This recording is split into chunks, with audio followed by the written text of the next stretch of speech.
पर कभी अगर मौका लग जाए, तुमको ऐसा लगे कि ये शरीर का रोग तो समाप्त तो हो ही नहीं रहा, एक ना एक रोग चल ही रहा, ये रोग समाप्त होने का नाम ही नहीं ले रहा,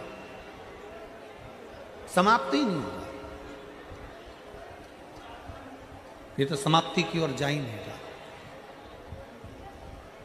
फिर पिपलेश्वर महादेव का नाम लेकर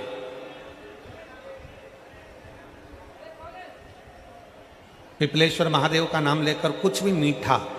तो उसका केवल 7 ग्रास का अन्न, कितने ग्रास, जम के बोलो जरा, 7 ग्रास, 7 ग्रास मतलब 7 कोर,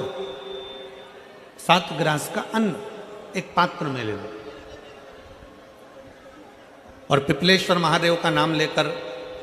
किसी भी शिवालय में, शंकर के मंदिर में जाकर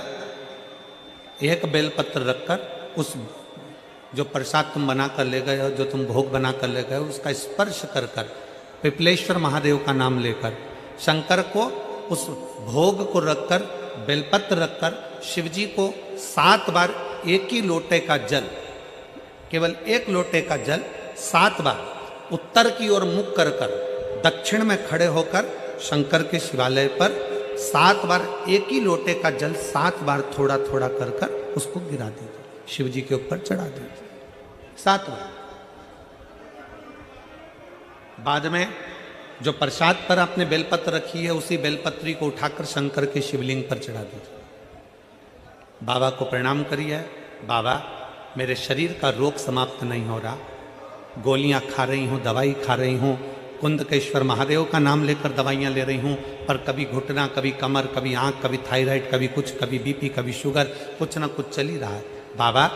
अब आपको संभालना, किसी भी दिन पिपलेश्वर महादेव का नाम लेकर वो चढ़ी हुई बेलपत्री लियाओ, प्रसाद लियाओ, घर पर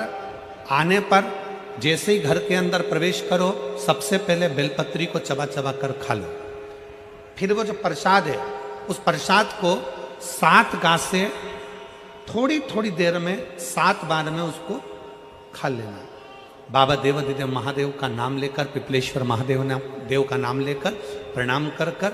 जल का आचमन, हाथ की हथेली में जल लेकर 7 बार आचमन कर लीजिए और शिव का, पिपलेश्वर महादेव का नाम ले लीजिए। धीरे धीरे 15 दिन लगेंगे और 15 दिन में बीमारियां